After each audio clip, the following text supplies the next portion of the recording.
ఈ భూమి మొత్తం 118 మూల పదార్థాలతో ఏర్పడి ఉంటుంది. అందులో 26వది ఐరన్. ఐరన్ అనేది మనకి ఒక లోహము. ఇది భూమి మీద ఖనిజాల రూపంలో దొరుకుతుంది. సో నా ఛానల్ కనుక మీకు నచ్చినట్లయితే దయచేసి సబ్స్క్రైబ్ చేయండి. ప్రపంచంలో దొరికే మొత్తం ఇనుములో దాదాపుగా 75% మన భారతదేశంలోనే ఇనుము లభిస్తుంది. సో అంత ఇనుము నిల్వలు అనేది మన భారతదేశంలో అంత ఎక్కువగా ఉన్నాయి. సో మన భారతదేశ ఆర్థిక వ్యవస్థకి ఇనుము అనేది ఒక వెన్నెముకగా చెప్పుకోవచ్చు. ప్రపంచంలో ఉత్పత్తి చేసే మొత్తం ఐరన్లో దాదాపుగా 50% మన భారతదేశం ఉత్పత్తి చేస్తుంది. సో దీని యొక్క లభ్యత అనేది ఇంత ఎక్కువగా ఉంది కదా.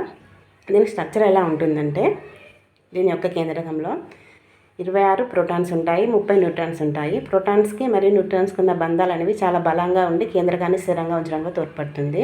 ఈ కేంద్రకం చుట్టూ 26 ఎలక్ట్రాన్లు తిరుగుతూ ఉంటాయి. సో ఎలక్ట్రాన్ అనేది మైనస్ ఆవేశం కలిగి ఉంటుంది, మరియు ప్రోటాన్ అనేది ప్లస్ ఆవేశం కలిగి ఉంటుంది. కాబట్టి సో ఎలక్ట్రాన్కి ప్రోటాన్కి మధ్య ఉన్న ఆకర్షణ శక్తి వల్ల ఎలక్ట్రాన్ అనేవి మనకి కేంద్రకం చుట్టూ తిరుగుతుంటాయి. సో ఐరన్ అనేది మనకి దీని స్ట్రక్చర్ ఇలా ఉంటుంది. ఇది మనకి ఎక్కడ యూజ్ అవుతుందంటే, మనము మన చుట్టూ ఉండే చాలా పరికరాలు మనం ఇనుముతో తయారు చేసినవి చూస్తుంటాము. దాదాపుగా మన ఇనుము అనేది మన దైనందిక జీవితంలో ఒక భాగం అని చెప్పుకోవచ్చు. పూర్వకాలంలో ఆదిమ మానవులు ఏం చేసేవారంటే, ఇనుముతో తయారు చేసిన పనిముట్లను వాడేవారు. ఇనుముతో తయారు చేసిన కిచెన్ వేర్ వాడేవారు. రాను రాను అది మనకి ఇప్పుడు మనం స్టెయిన్లెస్ స్టీల్ యూజ్ చేస్తున్నాం, కానీ పూర్వకాలంలో ఇనుముతో తయారు చేసిన పనిముట్లనే వాడేవారు.